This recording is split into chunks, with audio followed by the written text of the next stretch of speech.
Welcome to the Chronological One-Year Bible, March 5th. Today's reading is Numbers, chapter 19, verse 1, through chapter 21, verse 35.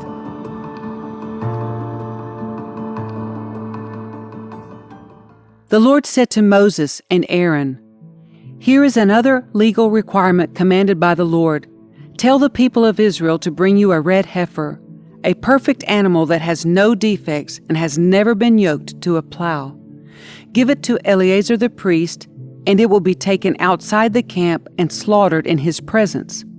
Eleazar will take some of its blood on his finger and sprinkle it 7 times toward the front of the tabernacle. As Eleazar watches, the heifer must be burned, its hide, meat, blood, and dung. Eleazar the priest must then take a stick of cedar, a hyssop branch, and some scarlet yarn and throw them into the fire where the heifer is burning. Then the priest must wash his clothes and bathe himself in water. Afterward he may return to the camp, though he will remain ceremonially unclean until evening. The man who burns the animal must also wash his clothes and bathe himself in water, and he too will remain unclean until evening. Then someone who is ceremonially clean will gather up the ashes of the heifer and deposit them in a purified place outside the camp. They will be kept there for the community of Israel to use in the water for the purification ceremony. This ceremony is performed for the removal of sin. The man who gathers up the ashes of the heifer must also wash his clothes, and he will remain ceremonially unclean until evening. This is a permanent law for the people of Israel and any foreigners who live among them.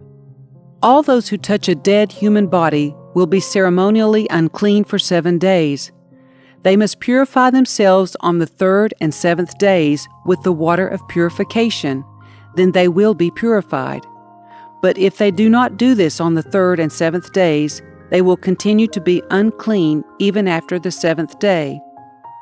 All those who touch a dead body and do not purify themselves in the proper way defile the Lord's tabernacle, and they will be cut off from the community of Israel.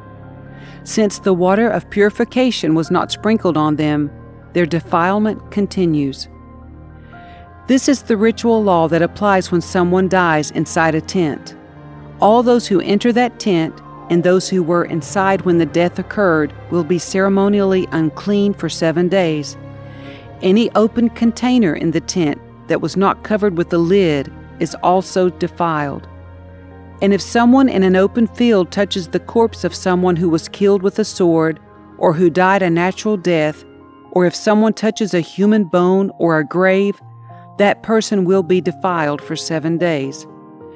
To remove the defilement, put some of the ashes from the burnt purification offering in a jar, and pour fresh water over them. Then, someone who is ceremonially clean must take a hyssop branch and dip it into the water. That person must sprinkle the water on the tent, on all the furnishings in the tent, and on the people who were in the tent. Also on the person who touched a human bone, or touched someone who was killed, or who died naturally, or touched a grave. On the 3rd and 7th days, the person who is ceremonially clean must sprinkle the water on those who are defiled. Then on the 7th day, the people being cleansed must wash their clothes and bathe themselves, and that evening they will be cleansed of their defilement. But those who become defiled and do not purify themselves will be cut off from the community, for they have defiled the sanctuary of the Lord. Since the water of purification has not been sprinkled on them, they remain defiled. This is a permanent law for the people. Those who sprinkle the water of purification must afterward wash their clothes, and anyone who then touches the water used for purification will remain defiled until evening. Anything and anyone that a defiled person touches will be ceremonially unclean until evening. In the 1st month of the year, the whole community of Israel arrived in the wilderness of Zin and camped at Kadesh. While they were there, Miriam died and was buried. There was no water for the people to drink at that place, so they rebelled against Moses and Aaron. The people blamed Moses and said, "If only we had died in the Lord's presence with our brothers! Why have you brought the congregation of the Lord's people into this wilderness to die, along with all of our livestock?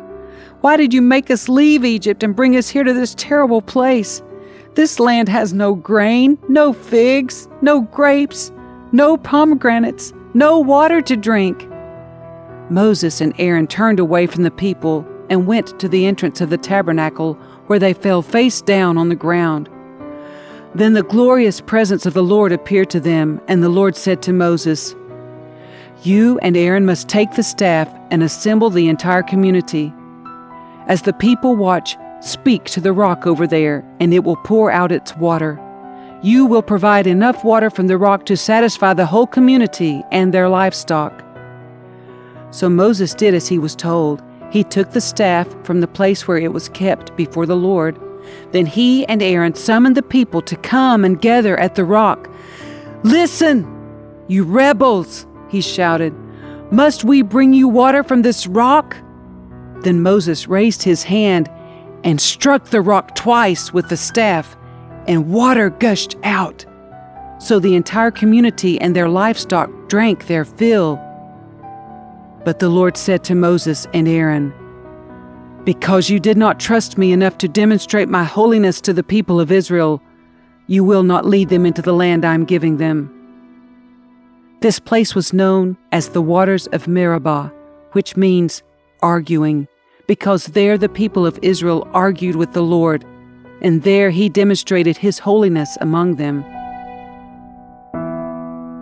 While Moses was at Kadesh, he sent ambassadors to the king of Edom with this message.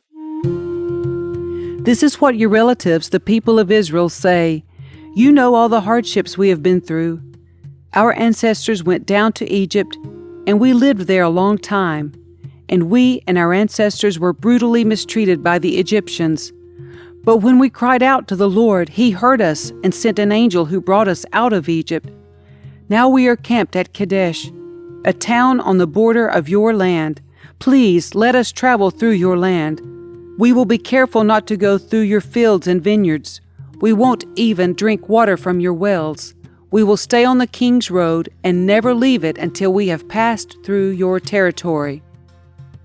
But the king of Edom said, "Stay out of my land, or I will meet you with an army." The Israelites answered, "We will stay on the main road. If our livestock drink your water, we will pay for it. Just let us pass through your country. That's all we ask." But the king of Edom replied, "Stay out. You may not pass through our land." With that, he mobilized his army and marched out against them with an imposing force. Because Edom refused to allow Israel to pass through their country, Israel was forced to turn around. The whole community of Israel left Kadesh and arrived at Mount Hor. There, on the border of the land of Edom, the Lord said to Moses and Aaron, "The time has come for Aaron to join his ancestors in death. He will not enter the land I am giving the people of Israel, because the two of you rebelled against my instructions concerning the water at Meribah. Now take Aaron and his son Eleazar up Mount Hor. There you will remove Aaron's priestly garments and put them on Eleazar his son. Aaron will die there and join his ancestors." So Moses did as the Lord commanded. The three of them went up Mount Hor together as the whole community watched. At the summit, Moses removed the priestly garments from Aaron and put them on Eleazar, Aaron's son. Then Aaron died there on the top of the mountain, and Moses and Eleazar went back down. When the people realized that Aaron had died, all Israel mourned for him 30 days.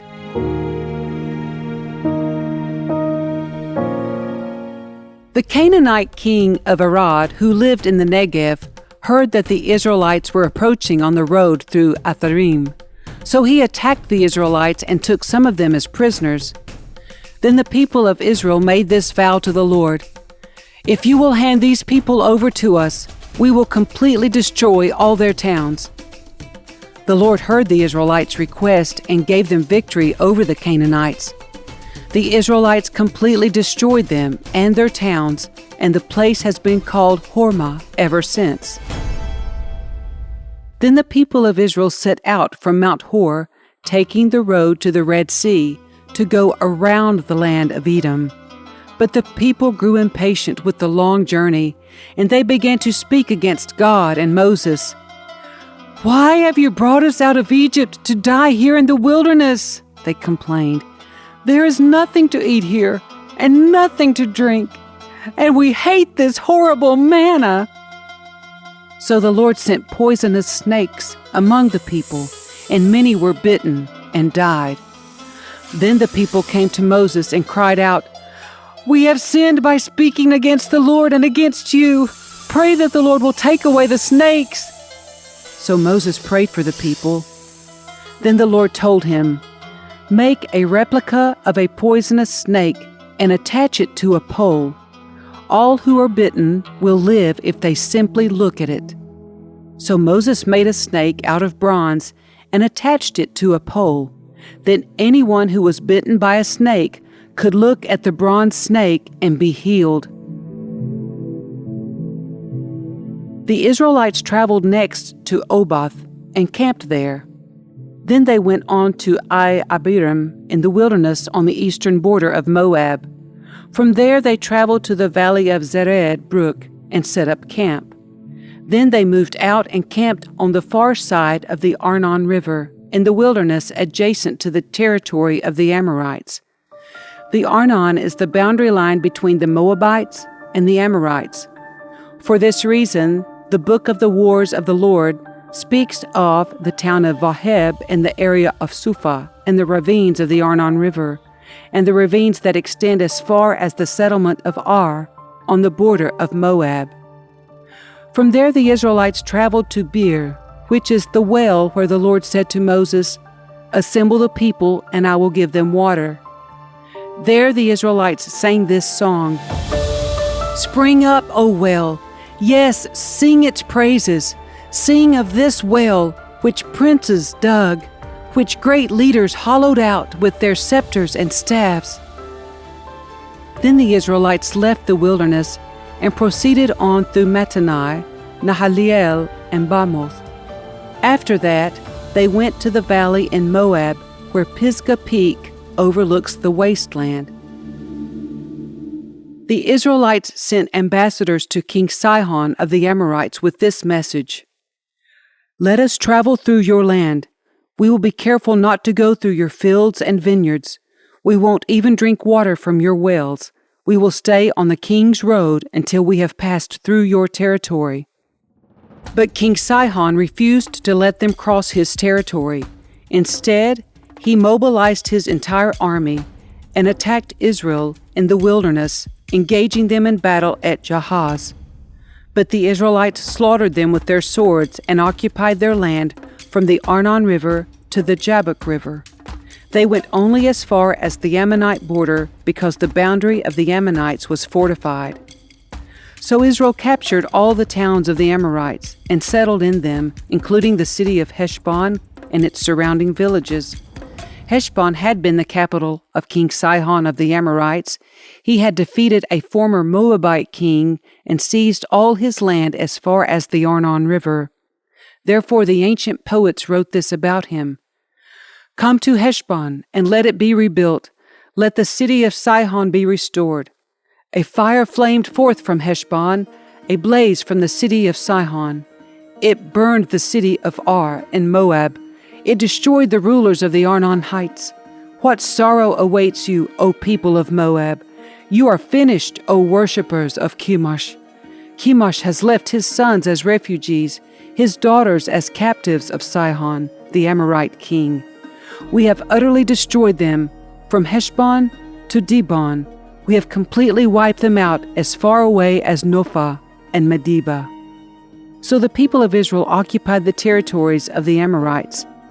After Moses sent men to explore the Jazer area, they captured all the towns in the region and drove out the Amorites who lived there. Then they turned and marched up the road to Bashan, But King Og of Bashan and all his people attacked them at Edrei. The Lord said to Moses, "Do not be afraid of him, for I have handed him over to you, along with all his people and his land. Do the same to him as you did to King Sihon of the Amorites, who ruled in Heshbon." And Israel killed King Og, his sons, and all his subjects. Not a single survivor remained. Then Israel occupied their land.